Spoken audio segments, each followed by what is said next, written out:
18 अक्टूबर को ऐलान के मुताबिक जन अधिकार सभा अजीज़ कल्लू स्टेडियम में शाम में 6 बजे से 9:30 बजे तक रखी गई है और अखिलेश यादव जी का पूरा प्रोग्राम आ गया है।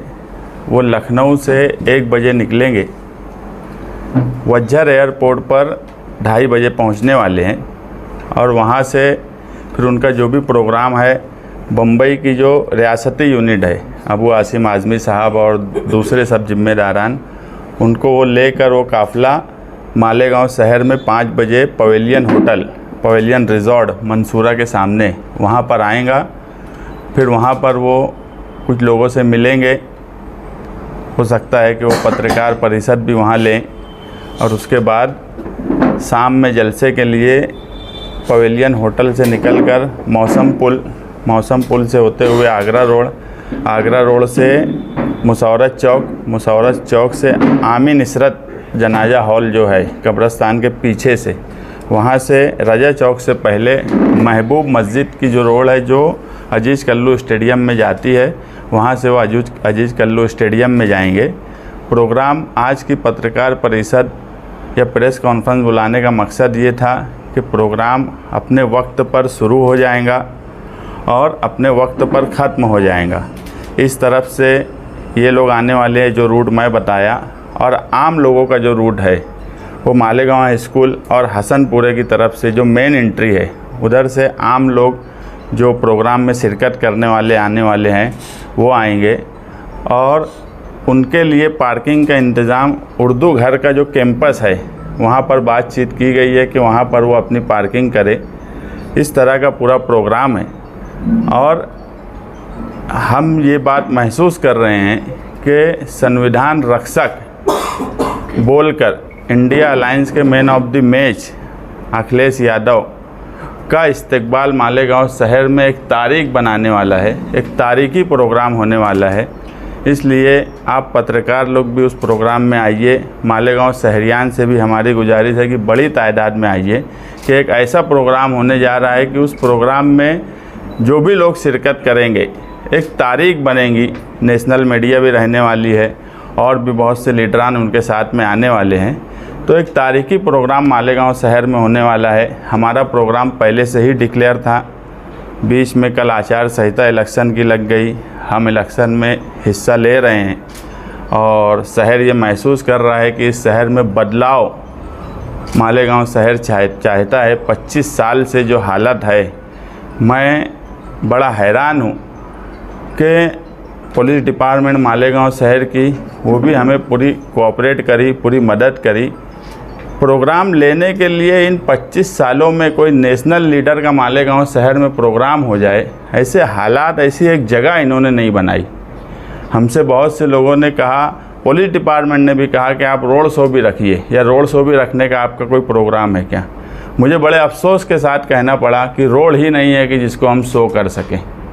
ऐसे शहर में हम रह रहे हैं, इसलिए कहीं ना कहीं बदलाव लोग चाहते हैं। पहले हमारा जो रूट था अखिलेश यादव जी को ले जाने का वो दूसरा था, मगर सिर्फ इस वजह से हमें वो रूट कैंसिल करना पड़ा कि रोड नहीं है मालेगांव शहर में उनको ले जाने के लिए। तो पार्टी के लोगों ने खुद जिम्मेदारी लेके कुछ जगह की रोड दुरुस्त की है फौरी तौर पे, अभी भी उसका काम कर रहे हैं और 2 दिन से उसका काम किया जा रहा है। ये हालत इस शहर की है। ये दोनों लीडरान ने एक जगह ऐसी नहीं रखी जहाँ कोई प्रोग्राम किया जा सके। ये इसका अफसोस एक सियासी पार्टी का वर्कर होने के नाते मुझे खुद भी है कि इस शहर में इतने बड़े लीडर आने के बाद हम उनको शहर में घुमा के नहीं ले जा सकते। ऐसा शहर खंडर बना दिया गया। तो कहीं ना कहीं शहर में एक बदलाव की लहर है और इंशाअल्लाह प्रोग्राम बहुत शानदार और तारीखी होगा। आप तमाम ही लोग मालेगांव शहरियान के उस प्रोग्राम में शिरकत करें, इसीलिए आज की प्रेस कॉन्फ्रेंस बुलाई गई है। नहीं, ऐसा है कि सुनो ना, इक़्तिदार में रहने वाले लोग ही जिम्मेदार होते हैं। काम काज इक़्तिदार में रहने वाले लोग करते हैं, मदद होना एक अलग बात है। मदद तो ऐसा है कि बहुत से लोग एक दूसरे ही करते हैं, मगर जिसके लिए मदद जो सोच के किया जा रहा है, अगर वो उस काम को नहीं कर पा रहा है तो ये उसकी जिम्मेदारी है। वोटर जो है, वोटर सिर्फ ये हो सकता है कि वो अपने आप को ठगा हुआ महसूस करे। मालेगांव शहर के सिर्फ मैं ही नहीं, 1 लाख से ज़्यादा लोग अगर आज अपने आप को ठगे गए ऐसा महसूस कर रहे हैं तो उसमें जिम्मेदारी लीडर की है। 25 साल में इन दोनों ने, मैं हमेशा बोल रहा हूँ, ये दोनों की मिली जोड़ है।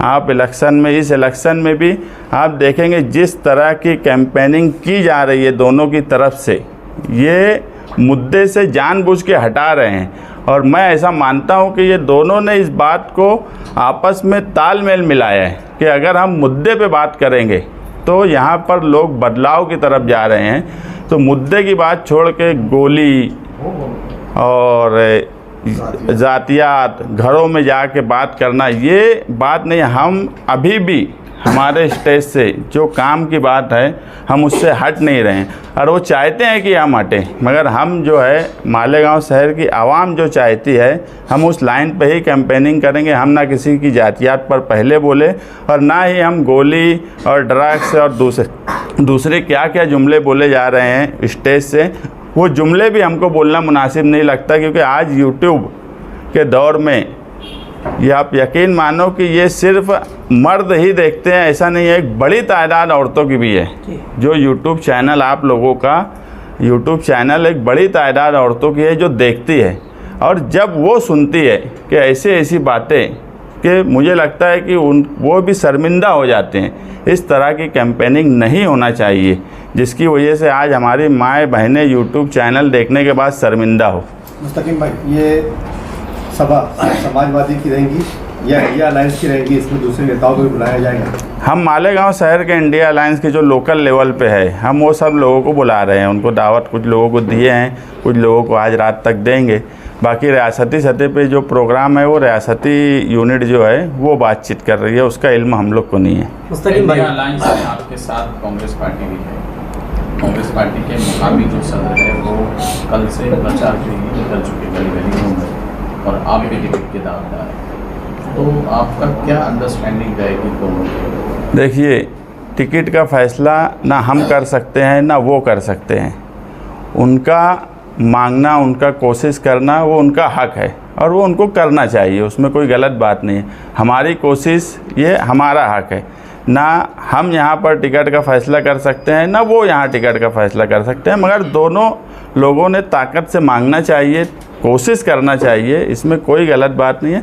ये फ़ैसला ऊपर की सतह पे होने वाला है। अब ऊपर का जो भी फैसला पार्टी करेंगी वो फैसले के साथ रहेंगे। कि अगर समाजवादी को टिकट मिलता है तो मैं उनके साथ रहूँगा, अगर कांग्रेस से टिकट उनको मिलता है तो क्या आप उनके साथ रहेंगे? पार्टी का जो हमारा ऊपर का फैसला रहेगा, हम पार्टी का फैसला जो ऊपर का आएगा हम वो फैसले के साथ रहेंगे। मैं क्या बोला, वो टिकट का फैसला करने का इख्तियार ही हमारे हाथ में नहीं है, इसलिए वो बात का मैं जवाब नहीं दे सकता। पार्टी जो फैसला करेंगी, ये मालेगांव शहर जानता है कि हम तो पार्टी बदलने वाले लोग ही नहीं हैं। हमने बड़ी मुश्किल से एक पार्टी छोड़ा और ये समझ लो कि हमारे लिए बहुत अच्छा ही हो गया कि वो बीजेपी के साथ चले गए। हम वाहिद ऐसे हैं जो फिरका परस्त पार्टी के साथ एक पार्टी हमारी गई, तो हमने एक इतिहास जो हमारी पार्टी का था वो पार्टी को हमने छोड़ दिया। बाकी मालेगांव शहर में लोग पार्टी किस वजह से बदल रहे हैं, अभी झंडा डंडा किसके पास कौन सा आने वाला है, वो भी मास्टर स्ट्रोक यहाँ का नहीं है, मास्टर स्ट्रोक बीजेपी वाले की लाइन से चलने वाला है। वो मास्टर स्ट्रोक, वो बीजेपी जो मास्टर स्ट्रोक देंगी, वो झंडा आएगा वो डंडा आएगा। और कुछ का हाल ऐसा है कि झंडा और डंडा है तो भी झंडा और डंडा ढूंढ रहे हैं। तो कांग्रेस का टिकट मांगने के लिए लीडरों की लाइन ज़्यादा लंबी हो रही है, ऐसा आपको लग रहा है? कांग्रेस का ज़्यादा नहीं, ऐसा मुझे नहीं लग रहा है। कुछ लोगों की ज़मीन खिसकती हुई नज़र आ रही है इलेक्शन डिक्लेयर होने के बाद भी। आप समझ लो, अगर इतनी ताकत लगती, जो ये बोलते हैं कि हम बहुत बड़े लीडर हैं, मैं अभी बोल रहा हूँ कि जो ये दावा कर रहे हैं हम बड़े लीडर हैं, उनकी ज़मीन खिसक गई है, उनको महसूस हो रहा है।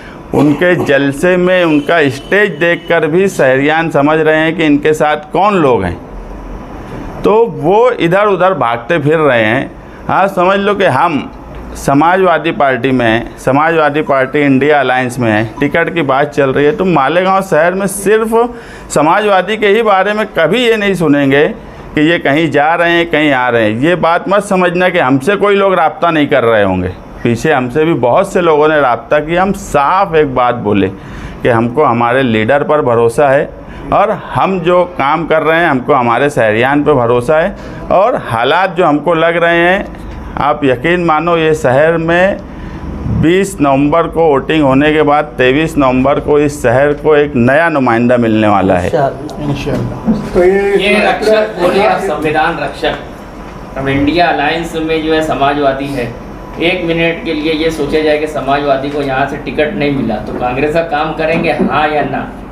पार्टी, मैं एक बात इससे पहले भी बोला कि ये फैसला टिकट मिलने का हमारे हाथ में नहीं है। उसके अंदर समाजवादी पार्टी, अखिलेश यादव जी और अबू आसिम आज़मी जो बोलेंगे वो हम करेंगे। अखिलेश यादव का आना ये समझा जाए कि आप बताइए। देखो, सियासत में बहुत सी बात बोली नहीं जाती, कुछ बातें बगैर बोले समझी भी जाती है और समझाई भी जाती है। इकरा हसन आ रही है या सिर्फ अखिलेश यादव अकेले हैं? नहीं, अभी प्रोटोकॉल के हिसाब से जो ऑफिशियल, इकरा हसन भी आने वाली है। प्रोटोकॉल के हिसाब से जो ऑफिशियल उनका प्रोग्राम आया तो अखिलेश यादव जी Z+ सिक्योरिटी है, सरकारी जो प्रोग्राम आया तो वो सिर्फ उनका आया। मगर पार्टी के जिम्मेदार अभी मालेगांव में आ जाएंगे शाम तक। वो लोग उनका, वो किस तरह से उनके साथ आने वाली है या वो अलग से आने वाली है, आसिम भाई के साथ बम्बई से आएंगी, वो लोग वो चीज़ बातचीत करके शाम में बताने वाले हैं। मेरी तरह मालेगांव की आवाम इकरा हसन को देखने सुनने के लिए इच्छुक है, इस वजह से पूछा। इकरा हसन एक बार नहीं, मालेगांव में 2 बार आएंगी और हो सकता है नॉमिनेशन फॉर्म शान के साथ इकरा हसन ही भरने जाए। भाई, मराठी समाज में अभी चल रहा है कि समाजवादी को सीट छोड़ दी, इसके ऊपर क्या? नहीं, मैं भी सुना, मतलब मैं, अच्छी बात है इस समाजवादियों के लिए। मुस्तकीम भाई, जो भी इल्ज़ामात आपने अपोजिशन को लेकर लगाए, ख़ास तौर पर MIM को लेकर, उनकी जो भी मीटिंगें हो रही है, जलसे हो, नहीं दे सकते हो, बोल क्या सकते हो? बोलने के लिए कुछ चाहिए तो उनके पास। ना हम गोली चलाते, ना हम गोली बेचते, ना हम दूसरी कोई मेडिकल वाली बात करते, ना हम जातियात पे जाते, तो बोलेंगे क्या?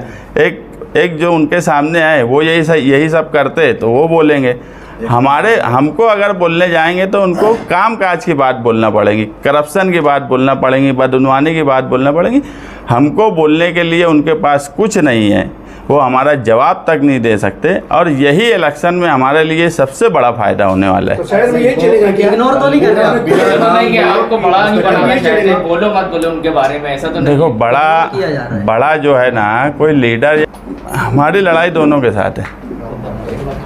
वाहिद मालेगांव शहर में समाजवादी पार्टी है जो कच्चे एरिए में आसिफ शेख के सामने लड़ने वाली है, पक्के एरिए में मुफ्ती इस्माइल कासमी के सामने लड़ने वाली है।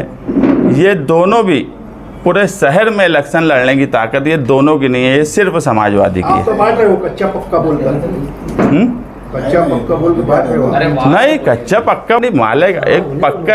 ओपन स्पेसों को लेकर ज़्यादातर 6 नंबर वार्ड पर आपकी ही हुकूमत रही है, इसका मतलब बिना नाम लिए आप ही को टारगेट किया गया? नहीं, वो मालेगांव शहर के नुमाइंदे हैं, MLA हैं। और अगर मालेगांव शहर में वार्ड नंबर 6 हो या कोई भी शहर का हिस्सा हो, अगर ये सब चीज़ हो रही है तो वो खुद ये कबूल कर रहे हैं कि वो नाकाम नुमाइंदे हैं।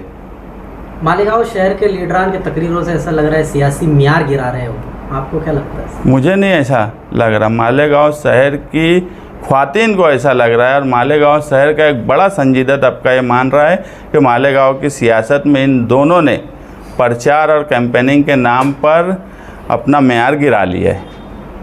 हम वोट कटर साबित नहीं होने वाले। मैं इससे पहले भी बोला, अभी भी बोलूँगा कि मालेगांव शहर में इलेक्शन लड़ना जो है हमसे अच्छा कोई नहीं जानता। मैं दावे से बोलता हूँ कि अगर 50,000 वोट समाजवादी को मिली तो मैं उसको अपनी हार तस्लीम करूँगा।